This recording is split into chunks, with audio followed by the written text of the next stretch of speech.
మన వ్యవసాయ సంఘం రాష్ట్ర నాయకుడు చక్కల వెంకటయ్య నాయుడు గారిని మాట్లాడవచ్చు.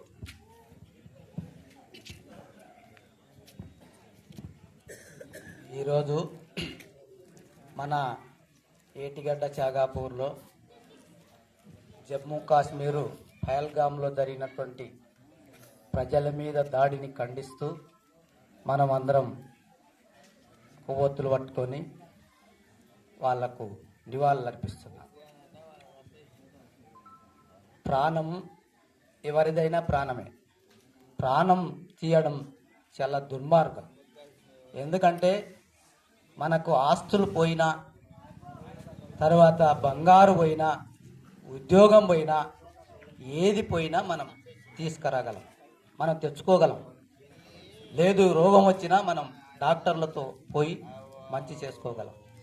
కానీ ప్రాణం పోతే తీసుకువచ్చేటట్లు లేదు, తీసుకురాలేం.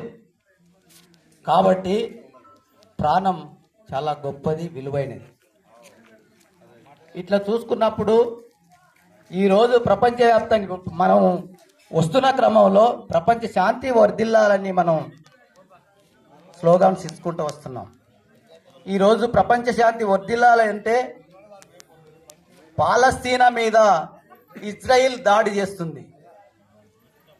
ఎందుకంటే అక్కడ ఇప్పుడు మనం ఏదైతే పర్యాటక కేంద్రం అన్నామో అక్కడ కూడా పెద్ద పర్యాటక కేంద్రం ఉంది. ఆ కేంద్రానికి ప్రపంచవ్యాప్తంగా ఎంతోమంది వచ్చిపోతుంటారు, కోట్లాది రూపాయలు వస్తాయి. దానిని తీసుకోవడం, దాన్ని ఆ డబ్బులను దండుకోవడం కొరకు పక్కనే ఉన్నటువంటి ఇజ్రాయిల్ దేశం వాళ్ళ మీద దాడి చేసి చంపేస్తుంది. చిన్న పిల్లలను కూడా మీరు చూడండి, చదువుకున్న వాళ్ళకి తెలుసు.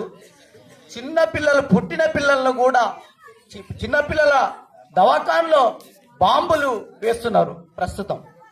అంటే ఎంత దారుణం! మనుషుల ప్రాణాలు అంటే పిల్లల ప్రాణాలను కూడా తీసేస్తున్నాం.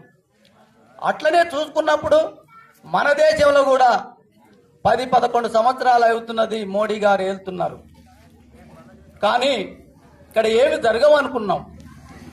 కానీ స్పష్టంగా కేంద్ర ప్రభుత్వం వైఫల్యం ఉన్నది. ఇది నేననడం కాదు, ఈ దేశంలో ఉన్నటువంటి మేధావులు అంటున్నారు.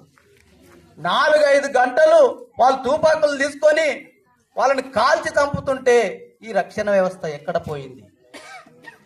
అంటే మేధావులు చెప్తున్నారు ఏంటంటే ఆయన వచ్చిన కానుంచి ఉద్యోగాలు అంటే తీసుకోవడం లేదు.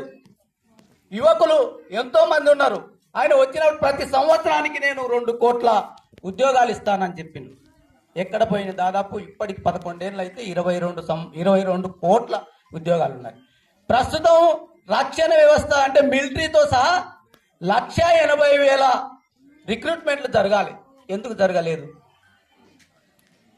అట్లా చూసుకున్నప్పుడు మనం ఆయన వచ్చినప్పుడే మేము అన్ని రకాల ఉద్యోగాలు తీసుకుంటాము, సంవత్సరానికి 2 కోట్లు అన్నారు. అది భద్రతా వైఫల్యం కాదా? కాబట్టి ఇక్కడ ఉన్నటువంటి ప్రజలు, మన చాగపూరు ప్రజలను కానీ యువకులు కానీ మీరు తెలుసుకోండి, ఇది వాస్తవమా కాదా అనేది. అట్లా చూసుకున్నప్పుడు ఈరోజు ప్రపంచంలో శాంతి వర్ధిల్లాలన్నాము, అదే మన దేశంలో కూడా శాంతి లేదు. ఎట్లా లేదని చెప్తున్నాం. ఈరోజు దండకారణ్యంలో 7 రాష్ట్రాల్లో ఆదివాసులను ఊచకోతకు వస్తున్నది కేంద్ర ప్రభుత్వం. వాళ్ళు అంటున్నారు అక్కడ ఉద్యమకారులు మేము మాట్లాడడానికి వస్తామంటే కూడా వినకుండా కాల్చి చంపుతున్నది.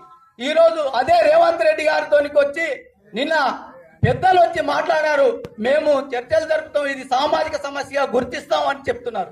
అదే రకంగా నిన్న పెద్ద మీటింగ్ లో కేసీఆర్ కూడా వాళ్ళతో చర్చలు జరపండి, వాళ్ళు ఏమేమి మాట్లాడతారో చూద్దాం, ఆ రకంగా పోదామని చెప్తున్నారు. ఇట్లా చూసుకున్నప్పుడు ఈరోజు ప్రపంచ వ్యాప్తంగా దేశంలో కానీ దేశంలో పెద్ద ఇంటలెక్చువల్లు వాళ్ళ మావోయిస్టులతో చర్చలు జరగాలని చెప్తున్నారు. కానీ ప్రభుత్వం పట్టించుకోవడం లేదు. మేము చెప్తున్నది ఏంటంటే వాళ్ళతో చర్చలు జరపండి, సామరస్యంగా మాట్లాడండి, ఎవరిని ప్రాణాలు తీయొద్దు అని చెప్తుంది ప్రపంచ ఈ దేశంలో ఉన్నటువంటి మేధావులు కానీ పెద్ద ఇంటలెక్చువల్ కానీ చెప్తున్నారు.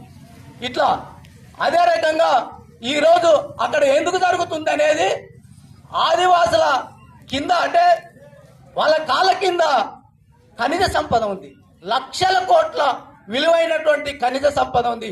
దానిని కార్పొరేట్లు, సామ్రాజ్యవాద శక్తులు తవ్వుకొని పోవడానికి కుట్ర చేసి వాళ్ళకి ఇవ్వడానికి ఈ కేంద్ర ప్రభుత్వం పూనుకున్నది.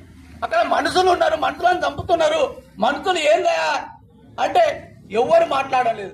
ఇక్కడ ఉన్నటువంటి పౌర సమాజం, దేశంలో ఉన్నటువంటి రాష్ట్రంలో ఉన్న పౌర సమాజం కూడా స్పందించడం లేదు. కాబట్టి నేను చెప్తున్నది ఏంటంటే మనకు తెలిసిన మేరకు ప్రాణాలు ఎవరివైనా ప్రాణాలే. ఈరోజు పోలీస్ అయినా ప్రాణమే, ఆదివాసులైన ప్రాణమే, మనదైన ప్రాణమే. అట్లా అనుకుంటే మావోయిస్టుల దగ్గర ప్రాణమే. సరే, ఈరోజు మనం రాజ్యాంగం ప్రకారం నడుచుకుంటున్నాం. మనకు ఒక రాజ్యాంగం ఉంది. రాజ్యాంగం ఏం చెప్పింది? రాజ్యాంగం రాసినటువంటి మనం నడవాలి కదా, ఎందుకు నడవడం లేదనేది మేము ప్రశ్నిస్తున్నాం. అదే రకంగా ఎక్కడైతే మైనింగ్ కొరకు ఆ ఆదివాసులను చంపి తీసుకుపోవాలని కేంద్ర ప్రభుత్వం అనుమతించిందో, ఇప్పుడు మన ఊర్లో కూడా పెద్దగుట్టకు సంబంధించి తీసుకుపోతున్నారు. అది ఆ రోజు మేము దాదాపు 4 నెలలకు పైగా ఈ పెబ్బేరు మండలంలో మనం ఉద్యమించినాం, కానీ మనకు సాధ్యం కాలేదు, మనం విడిచిపెట్టాం. ఎందుకు చెప్పాల్సి వచ్చిందంటే ప్రస్తుతం ఇక్కడ ఉన్నటువంటి గ్రామస్తుల మీద 8 మంది మీద కేసులు అయినాయి. రోజు పోలీసు వాళ్ళు ఇంటికి వచ్చిపోతున్నారు. అందులో నేను, తర్వాత 8 మంది అప్పుడున్నటువంటి మాజీ సర్పంచ్ వెంకట నాగిరెడ్డి, ఉప సర్పంచ్ మంద వెంకటయ్య వాళ్ళ ఇంట్లోకి వచ్చిపోతున్నారు. నేను ఇక్కడ లేను, ఫోన్లు చేస్తున్నారు, అన్న సామాన్ తీసుకొని కోర్టుకు హాజరు కావని. ఈ రోజు ఆడ పెద్దగుట్టలో ఏం జరిగింది? లోపలికి ఎంత తోవిడో తెలియదు, మైనింగ్ అధికారులు చూడడం లేదు. ఇట్లా జరుగుతుంది ఈ గ్రామంలో జరిగినట్టు. మళ్ళీ ఇప్పుడు వాళ్ళైతే మైనింగ్ గుట్టలు జరిగినటువంటి మైనింగ్ తీసుకుపోతున్నారు. కానీ ఇప్పుడు మేము కోర్టుకు హాజరు తిరగాలనా? మాకేం సంబంధం? మా కేసు పెట్టింది, మా మీద పెట్టింది, మేమేం చేద్దాం? కాబట్టి మీరు దయచేసి